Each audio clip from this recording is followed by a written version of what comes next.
Hello, Andrew Pugsley. Hello, Pippa Evans. How are you today? I'm very well. I'm delighted to be starting this episode of the Showstopper podcast. I'm delighted too, because we get to talk with a wonderful comedian about musicals and all things improv. Absolutely. And you know what, Pippa? People have actually been listening to us. No way! Yeah, it's amazing. And some of them have even gone so far as to tweet us and say nice things. What kind of things have they been saying?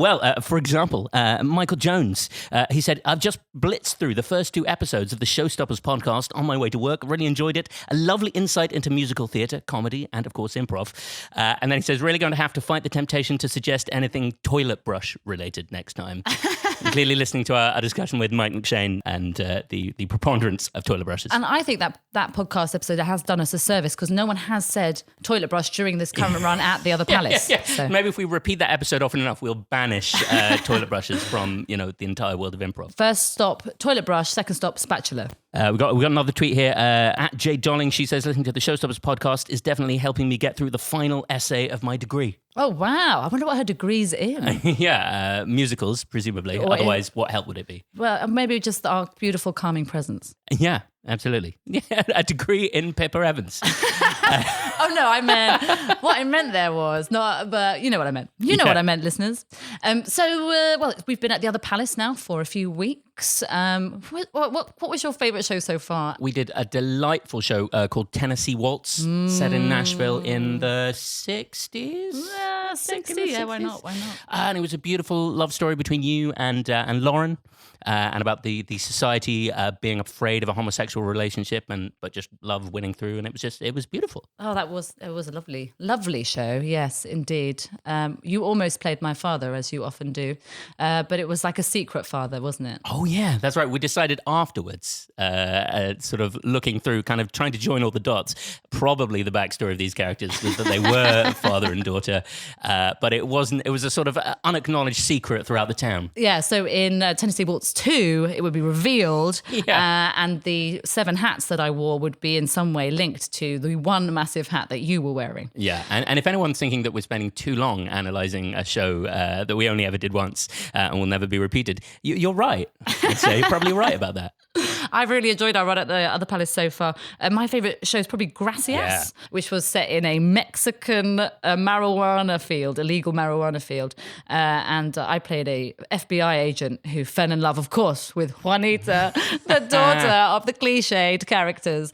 And it was really beautiful. We did this, Lucy Trod and I sang this song called Papa Said No. And I think it might be one of my favourite songs we've ever improvised. Oh, amazing. It was a really lovely time. But enough about us, I think, Andrew. Well, I should just say that we're still on at the other palace. Oh, do say that, yes. A little more about us. We're still on at the other palace until March the 16th. So there's just enough time. Yeah. Come on down. It's a really lovely theatre, got a great bar, and you can hang out there and then come and see a wonderful improvised musical. But today we have an award-winning comedian, Rachel Parris. Yeah, fantastic. Fresh off the MASH report. She's just won I'm going to say that wrong. She's just won a big award, basically, saying she is the best comedian in the world. Oh, she won the Best Comedian in the World award. Yes, genuinely. Check out Twitter, Google Best Comedian in the World. You'll get Rachel Parris. Yeah, she's fantastic. If you don't know, she's an amazing musical comedian, does all manner of funny things. Yes. And also a world-class improviser as well. So people who watch the MASH report, where she's, of course, known for doing her satirical monologues. Being a viral sensation. A viral sensation. She's also a fantastic improviser in Ostentatious, our dear friends, the Jane Austen Improvised Show. Yeah. Coming to the Savoy. No, not the Savoy. They're moving somewhere else. The Fortune Theatre. The Fortune Theatre. They were at the Savoy. You heard it here first, incorrectly. But yeah, let's get on and listen to what Rachel had to say. Fantastic. And I should say, we recorded a little chat with Rachel alongside showstopper Ruth Bratt at the Museum of Comedy in London. That's right. And on the keys, tinkling the ivories for us today was one of our other musical directors, Mr. Christopher Ash. Let's have a listen.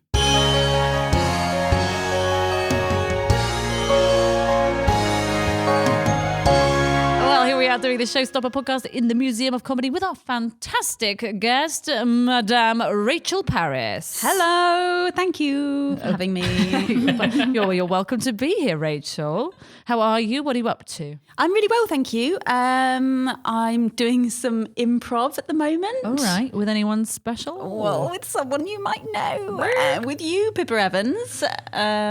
There Will Be Cake, it's called. That's right. So Marcus Brigstock, Paul Foxcroft, and you. That's right. That's fun. It's a great show. It's a great show, guys. What else am I doing? I'm doing Ostentatious, more improv. And yeah, trying to write some new musical comedy material because I haven't written a new song for a long time. Oh, great, because you're about to go do a big show at the Bloomsbury, aren't you? That's right, yeah. Next spring, I've got a few London dates, including a couple at the Bloomsbury of my tour show, which has got musical comedy and stand-up and all sorts. Well, that's wonderful news. Now, we haven't brought you here just to promote your springtime touring opportunities. What we want to do is talk to you about musical theatre and musical comedy, actually, because we know that you love all of these things. I love all those things, yeah. I absolutely love musical theatre. It's my favourite thing. So have you actually ever been in a musical? Yes. Yes? Yes. Yes. Which ones? Well, I've never been like in a West End musical or anything like that. But when I was living in Oxford for 6 years, I did a few like fringe musicals and things like that. So I was in like Kiss Me Kate. That's one of my favourites. Yeah, that was great fun. And that's the voice of Ruth Bratt you can hear there, by the way. Oh, yeah. Hello. Yeah. And what else? I was Sandy in Grease. Amazing. And I was in Ruth's favourite, The Last 5 Years by Jason Robert Brown. Wow. Directed by Amy Cook Hodgson. Oh, very good. We're talking Ostentatious and general improv star Amy Cook Hodgson. That's right. You know, I can't listen to The Last 5 Years anymore. Why? Because it makes me cry so hard. I was listening to it on the bus because, you know, all of our music, all the Showstoppers, all of the music we have on our phones is musicals, like nothing else. And I was listening to it on the bus and I started crying so much that I had to turn it off. And the guy sitting next to me asked me if I was okay. So I've stopped listening to it now. I get the same. I find I've even at the time being in it and since I still listen to, that and all the Jason Robert Brown musicals. Like I find them so emotional. But that one is, I think there's something about how normal it is. It's not a special situation. It's just a normal situation. And also it's that last song, first song, when she's Goodbye Till Tomorrow and he's singing the end bit and you're like, oh, this is so painful. Oh, we've all been there. Yeah. Also, my ex-boyfriend's name is Jamie, so Jamie, if you're listening, stop listening. Yeah.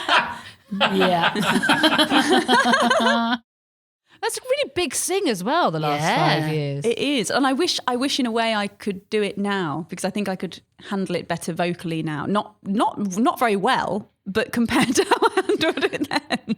I think I was like a weaker singer then and I look back and I'm like, I'd love another crack at it. Because I think I feel like I didn't do the songs justice. But I'd train harder. Do you think you were a weaker singer then just because you hadn't done as much? Do you find that just the amount you've done? I do. Yeah, I think that's all it is. Lessons or I've had lessons over the years, although not having them regularly. But just the act of since I've been doing musical comedy, just the act of just learning how to project and do an audience, just 3-4 times a week for 10 years, makes your voice stronger than it was at the time. So yeah, I think that's all it is. How did you get into musical comedy?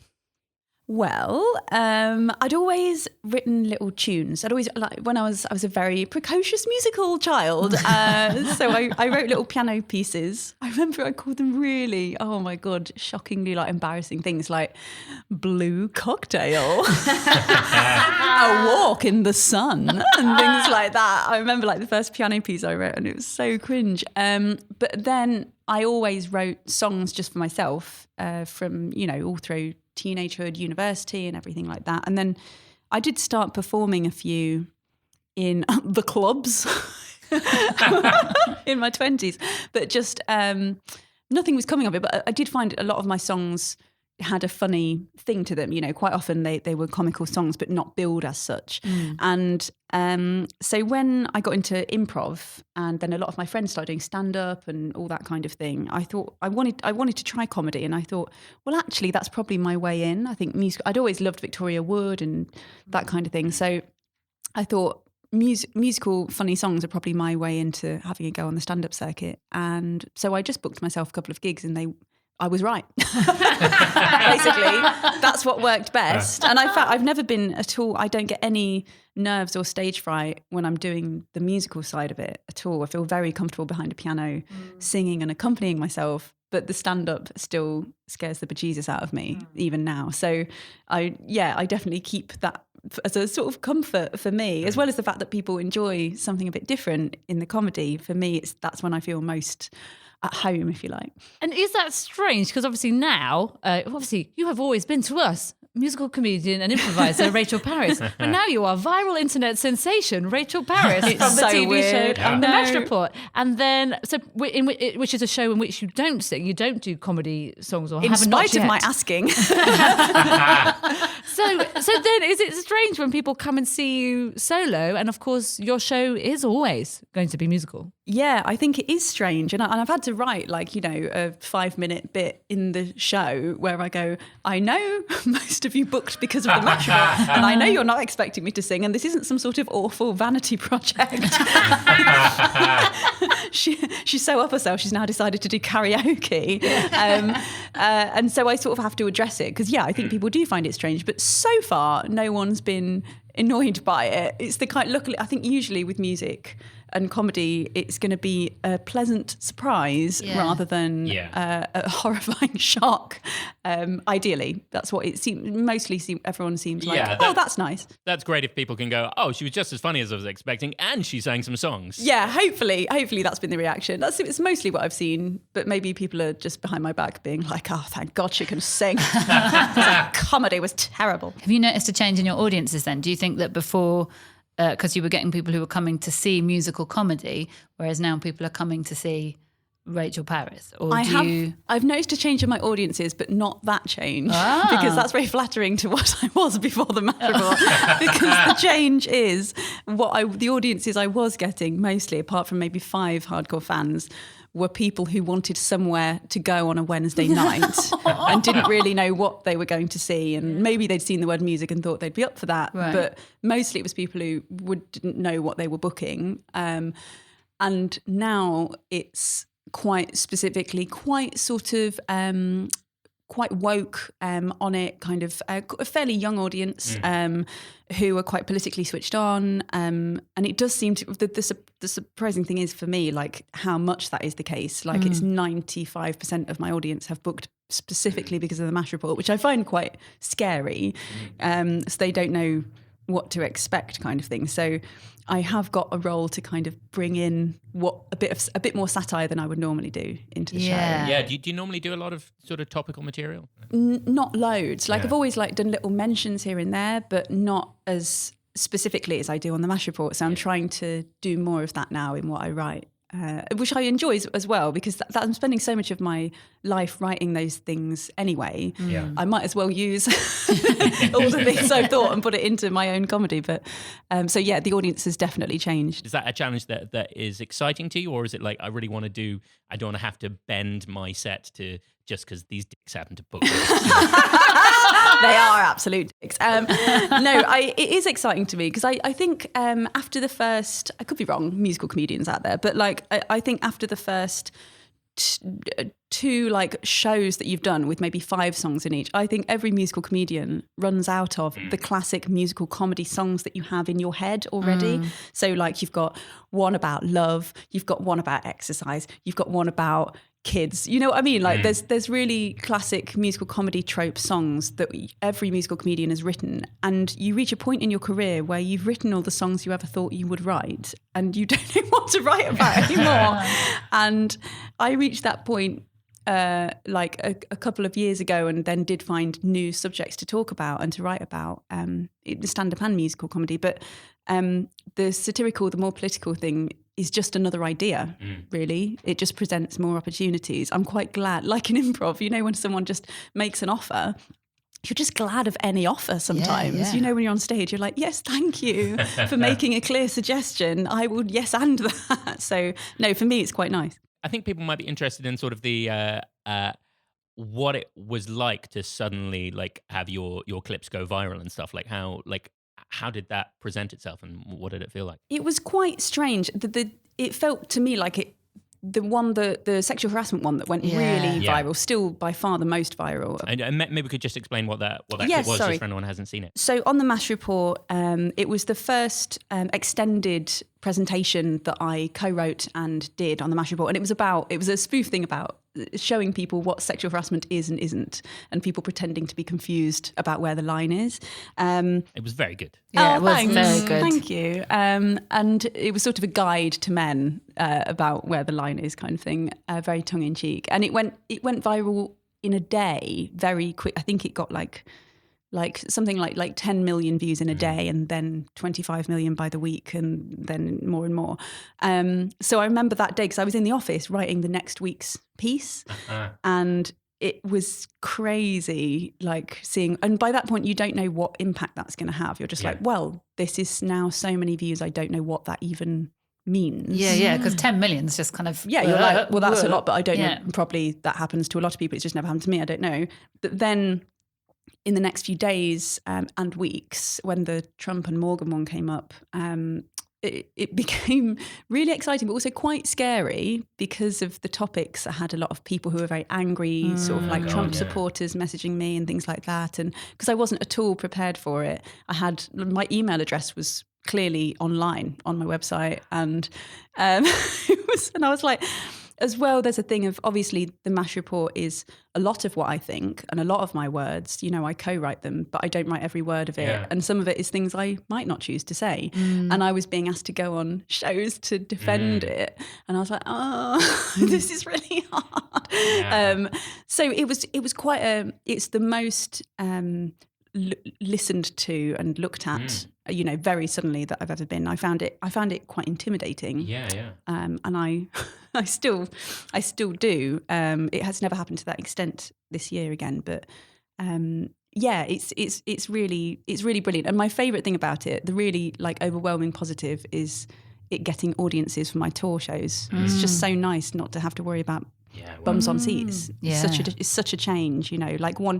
One 6 months before my last tour, I'd booked my own little tour in 50 seaters around the country, maybe 10 tiny theatres around the country, and just kind of, negotiated the rates myself, just got the train there with my little keyboard, sold maybe 25 seats per show, made no profit at all, obviously. And then going from that to sort of proper theatres and getting an audience who knows who you are when you walk on stage, which was completely alien to me. So that's like the overwhelmingly brilliant thing that's happened. Wow. What a long answer that was to quite a small question. I think it's also a bigger question than what was that like, because the ramifications of it are so huge now, because everything's available, right? Yeah. And you're available, even if you're not. Yeah. You're because of social medias. It's all of these things have much larger sort of ripples than I think any of us would even imagine or had ever thought of before now. It doesn't... Yeah.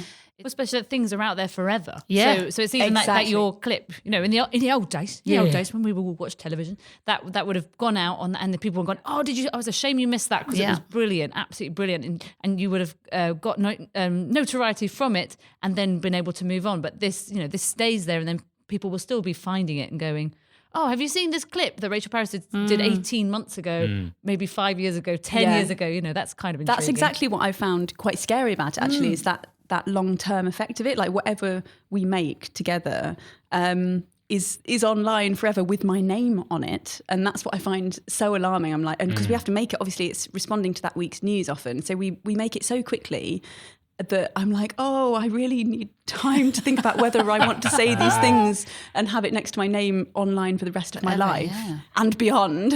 And do you think that in some way that ties into our improv background, which is that we're used to creating something and then it being thrown away? So we might do something in a show that is appropriate in that moment, but we know that if it was filmed, out of context, it could appear in X, Y, or Z way.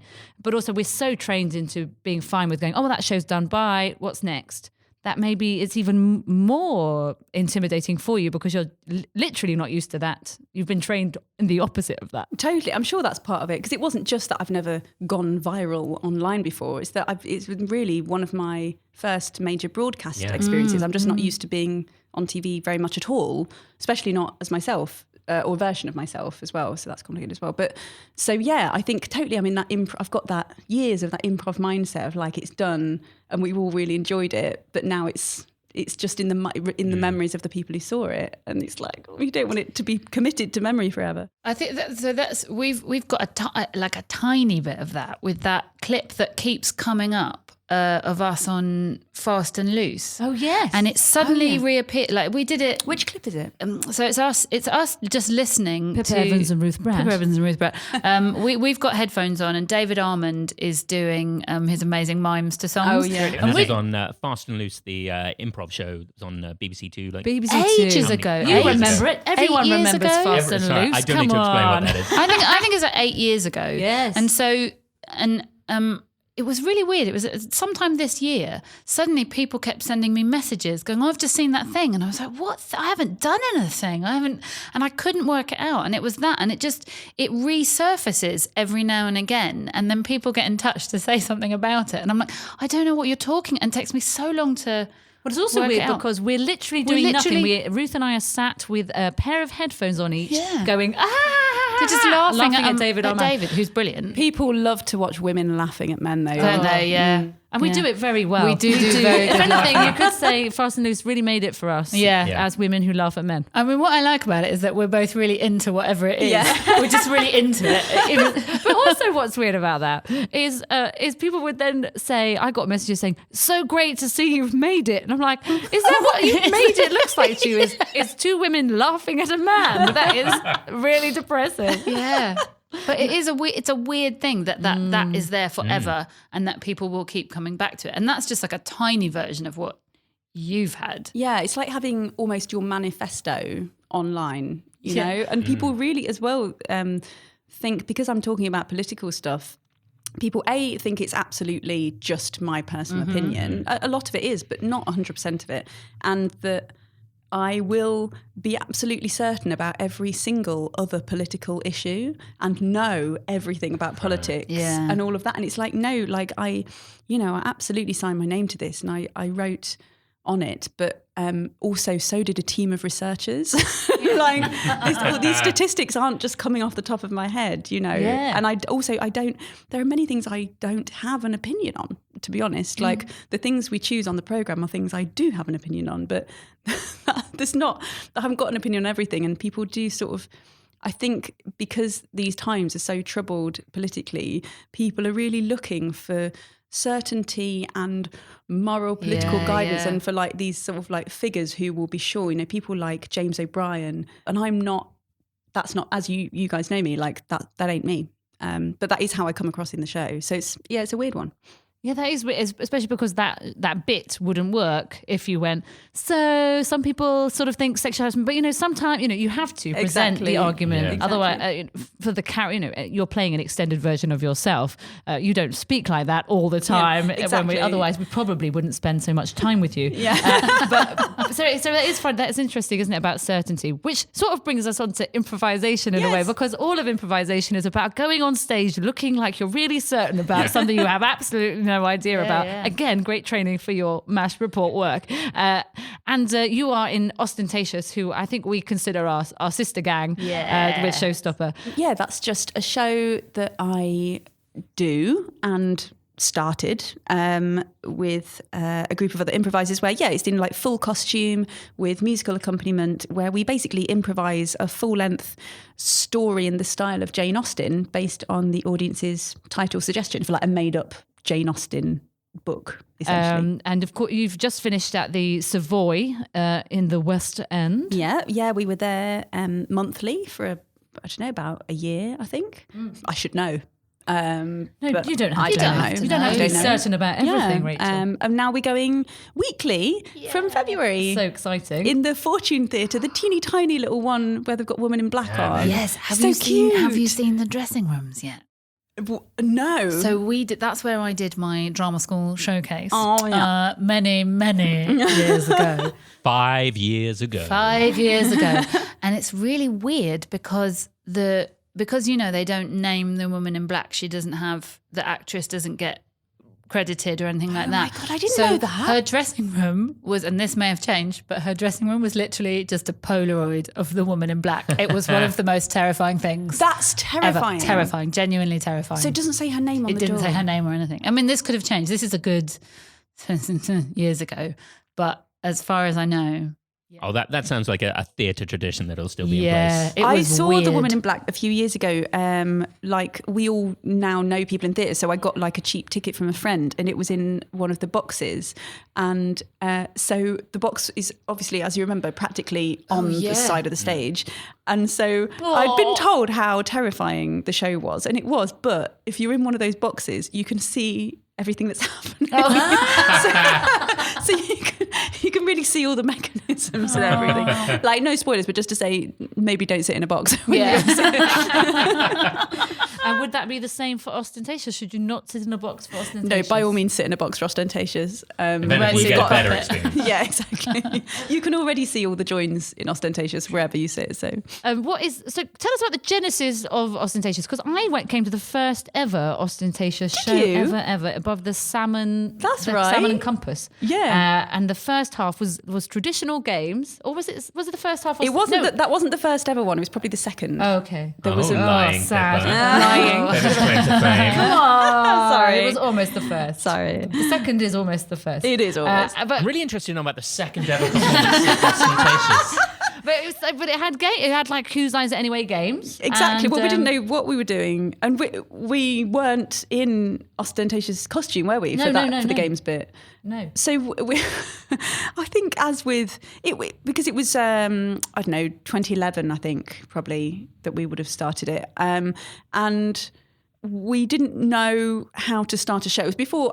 Like, you know, obviously Showstoppers had started, but even Showstoppers wasn't yet performing professionally in the way that you guys quite quickly were afterwards. And so we were like, well, as a group, we've got to come together. So we, a lot of us just knew each other from previous improv groups. We'd known each other for a few years. I didn't know Carrie, Ad and Graham very well, but Amy did. So we all just got together. There's a few people from the Oxford Imps, a few people from something called, oh God, what was it called?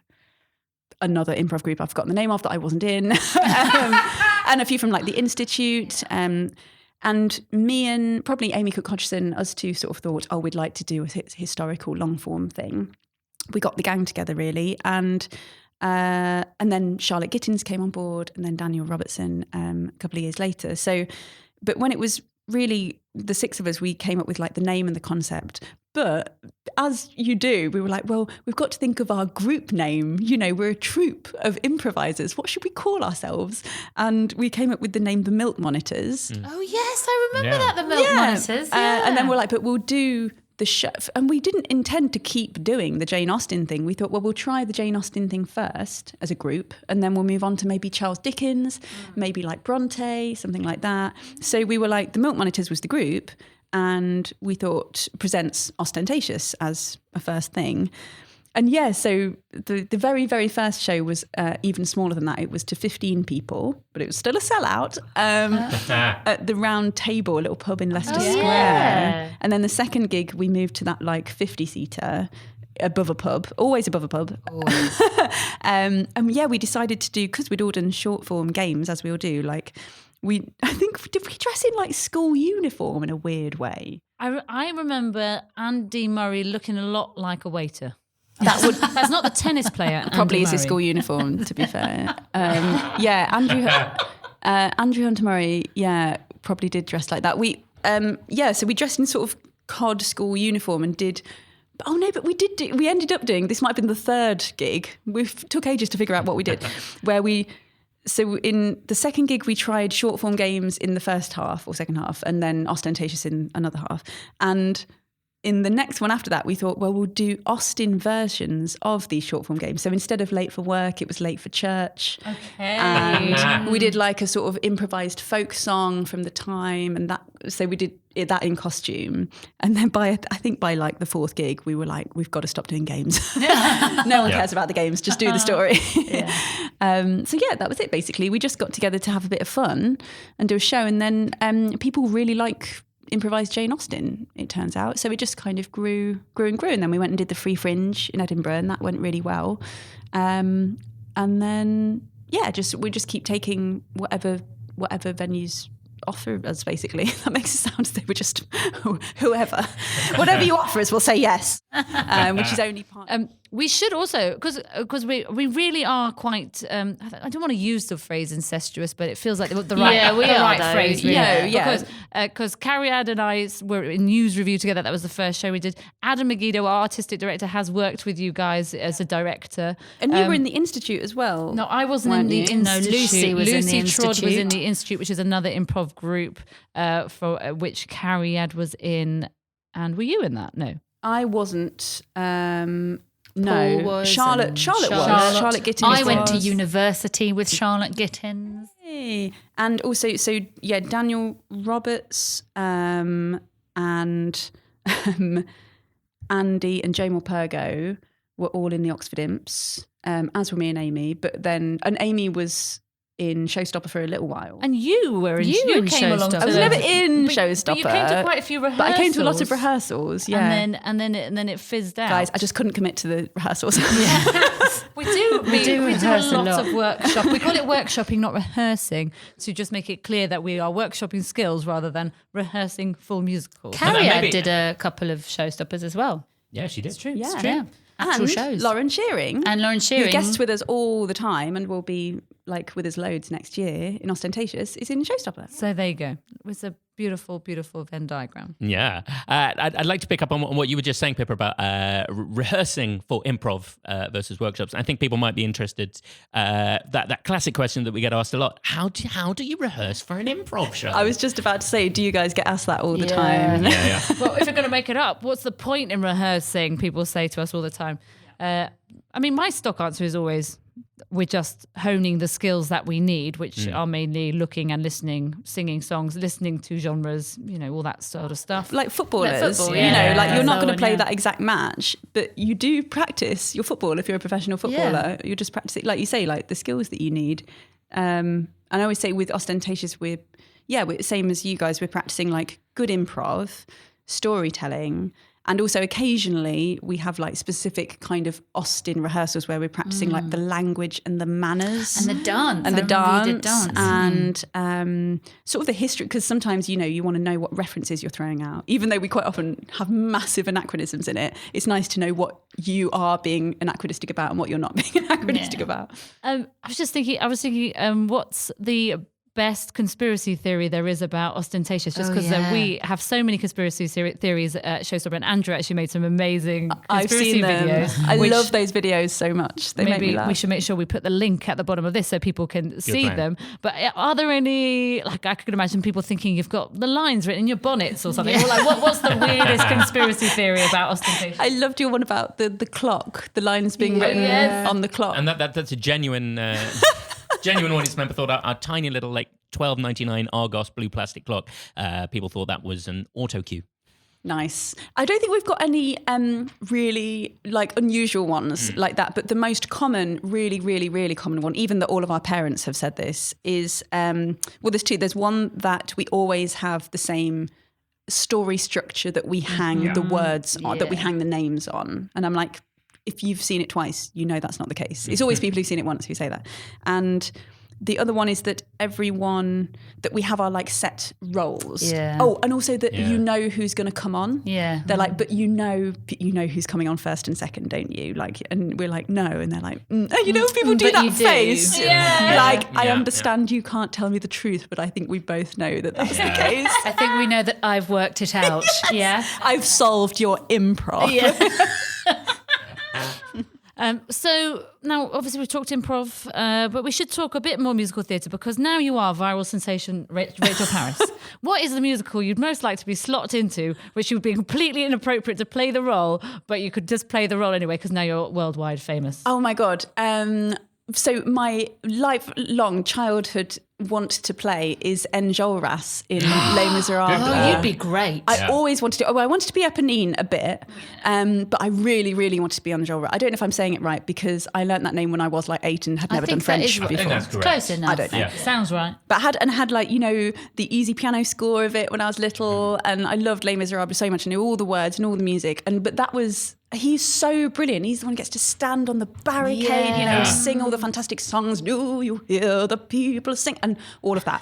So that's the role I'd love to play. And He also gets the really good death on the barricade because he's right at the top, so he gets the full like ba-dong dong with that brilliant with the hand flopping down. Yeah. Luke Kempner, who we should definitely get to come on here, the man of 1,000 voices, he was telling me, because he was in Les Mis, and he said they used to run around naked behind when people were at the top, try and make whoever was about to die on the barricade giggle. Which is a great story that maybe Luke would prefer to tell himself. Also, we obviously Ruth is with us today as well. Oh, hello. Well, let's ask that question to Ruth as well. What's your dream part that you may or may never get to play? Well, when I was a kid, I always wanted to be Madame Thénardier because she gets to say shit. And that seemed to me to be the best reason to, because I used to sing all this. I was also obsessed with Les Mis, and we used to listen to it in the car, and I still know all the words, but only the words from the original cast recording. So none of the bits in between because they weren't on it. But all, and the original one, not the post-Broadway rejigged one. So sometimes that's what we had as well. Yeah, so sometimes when I hear it, I go, no, that's not the word. We had it on cassette. Yeah, we had it on cassette. And we played it in the car so much that it started to wobble.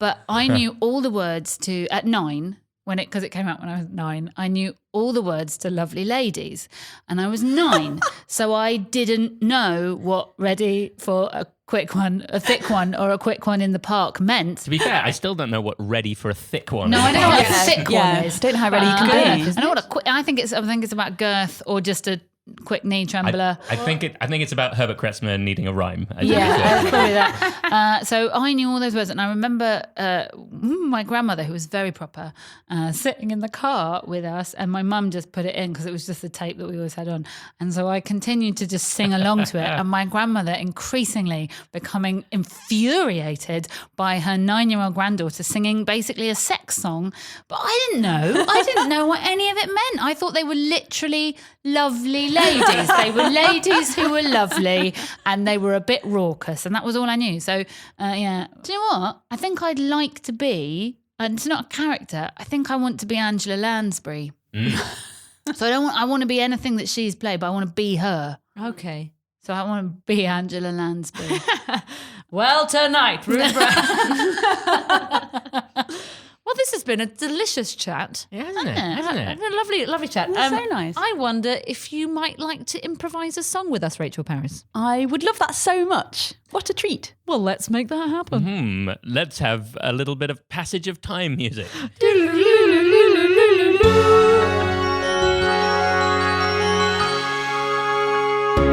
What should this be about, Rachel Parris? Oh, goodness me. Well, maybe it should be about coffee. Oh, right. But maybe coffee in a certain setting. Like sexy coffee, or Or like, I mean, you went there. well, maybe it's like so. Maybe how coffee relates to our relationships. okay, great. The coffee metaphor song. The coffee metaphor song. metaphor. I'm going to be really good at this because I don't drink coffee. Great. And Rachel, do you have a favourite style or genre that you'd like to sing this song in? Yeah. Well, I tell you what, I love Jason Robert Brown Perfect. musicals. So something like that. Hey, girls. Hey, Martha. Hey, Larissa. Hey, Julie. Hey, hey, hey. What a day it's been. Oh, yeah? A difficult day? A really difficult day. I need a coffee. Who doesn't? I need an instant coffee, something that I can instantly grind to, something that I can hold in my hand and feel like everything's gonna be okay. I need a really deep coffee, something that someone has taken their time over because I feel that that's the way I should be. I need a plain, strong, massive black something that just gets me through the day. Not fancy, but not instant, you're crazy. Something that makes me feel alive. I want to feel more alive today. I want to brew something. I want something to start afresh, 'cause I feel like it's a mess, everything that I got myself into. I need something to wake me up, something I can drink from a cup, 'cause I feel like I've been sleeping and weeping over someone I don't know. I feel I need a little drop of cream, a little sweetener, 'cause I want to stir things up. And I feel I need something added to the mix, 'cause it's time to mix things up. I want to stir it up. I want to stir it up. I want to mix things up. I want to put the beans in the grinder and find a way to get through the day, and that's okay. That's okay. That's okay. But that all sounds really nice. Just feels like sometimes things are overcomplicated, you know? Sure, I mean, you know, all you need to make coffee is water and a coffee bean. Do you know what I mean? And I think that we make things a little overcomplicated. All you need to make coffee is a little cup and a little bit of heat. That's all you need. Sometimes things seem harder than they should. Like when you go in a shop and you say, can I have a coffee? And they say, oh no, do you want a frappuccino or a cappuccino or some kind of chino or a corpuccino, a chino, a chino, a chino, a chino. I just want to stir it up. I just want to mix things up. I just want to shake things up. Turn them around, around, around, around. Mix it up, stir it up, stir it up. Mix it up. In a tiny coffee cup.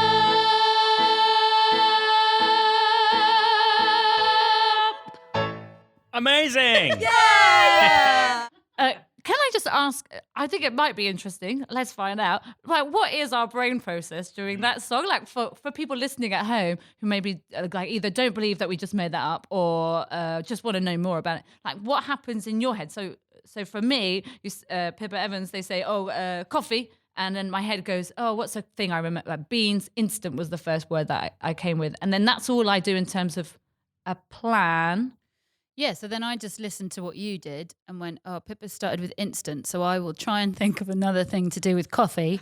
I genuinely know nothing about coffee. I can't drink it because it gives me migraines. I would just like to say that Ruth Bratt is not lying. She is a very heavy tea drinker. Some people would say a problem tea drinker, but has no interest in coffee as a beverage. I love the way, therefore, your verse was really genuinely was like, I just want a simple coffee. I just want a something simple. So use what you know. But yeah, so I just went, oh, what has Pippa sung? And then, but also what can I do that leaves room for Rachel? That's what's going through my brain second. I think I did similar. I did, when we said coffee, I think I just thought of one thing, which was stirring something and stirring up.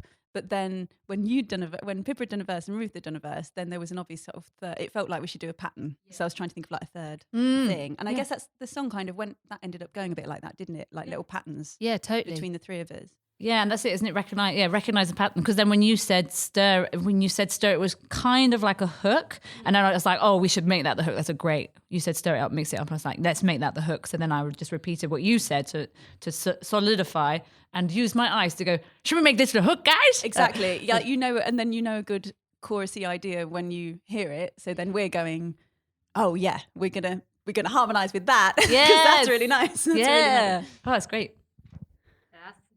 And That's then the also process. the thought process as well, definitely, is when you all haven't, there's a sudden silence, and then I just started talking. So have we finished? Oh, we haven't finished. I don't know. I'll talk in an American accent. Yeah, well, that's really fascinating. Actually, that whole thing of the pauses when there is a lull. That is only we are the only ones who could say if that was a bad, but would only be bad if one of us had gone.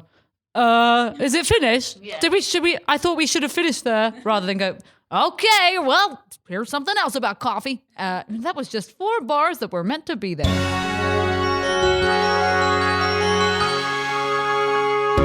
I like Rachel Parris a lot. Isn't she great? I think Rachel Parris is one of the nicest people I've ever met in my entire life. Absolutely. And that's coming from a very nice person, Pippa. So, that's high praise indeed. Well, thank you. Thank you for the praise of my praise. And you can see Rachel Parris in Ostentatious, which is performing weekly at the Fortune Theatre in London's West End. So do that or be sad. It was really nice to chat to her. And I think what's great about Rachel is she really... obviously, she's like the Venn diagram of performer. She can improvise, she can sing, she can write, she can perform. She can do it all. She can do it all. She's a quadruple threat, if you will. Amazing. Well, we hope you enjoyed listening to that. Yes, we do. We do. And if you did enjoy it, it would be great if you would like to rate our podcast on the podcasting device that you use. Absolutely. Or go onto a computer and do it there. Not even the device you listen to it on. You could go onto iTunes, just anywhere. We are not judgy about how you do it, as long as it's 5 of those twinkly golden stars. That's right. We're judgy about the number of stars you give us. That's right. We are. We are very much the Uber driver of podcasts. And also, you can get in touch with us. Yes, you can. You can come on the old Twitter, and that's at the Showstoppers, or Instagram, where we love to do a pick or two at Showstopper Musical. Or you can go to our website, showstoppermusical.com. And actually, that website's a really great place if you want to buy tickets to our run at where? Hey, at the Other Palace, West End adjacent. That's right, West End adjacent, the Other Palace Theatre, where we will be running. Yeah, so by the time you listen to this, you've probably got another, 4 weeks. Essentially, get tickets right now is the thing. That's right. Get tickets right now. Well, it's been a joy, Andrew, to look into your twinkly eyes. As always. That's magic that podcast listeners aren't getting, and that's just for you, Pippa. That's right. The twinkle from your eyes never makes it into your mouth. And famously so. And it's been an honour to look into your judging eyes in return. I judge you to be a good man. Bye. Bye.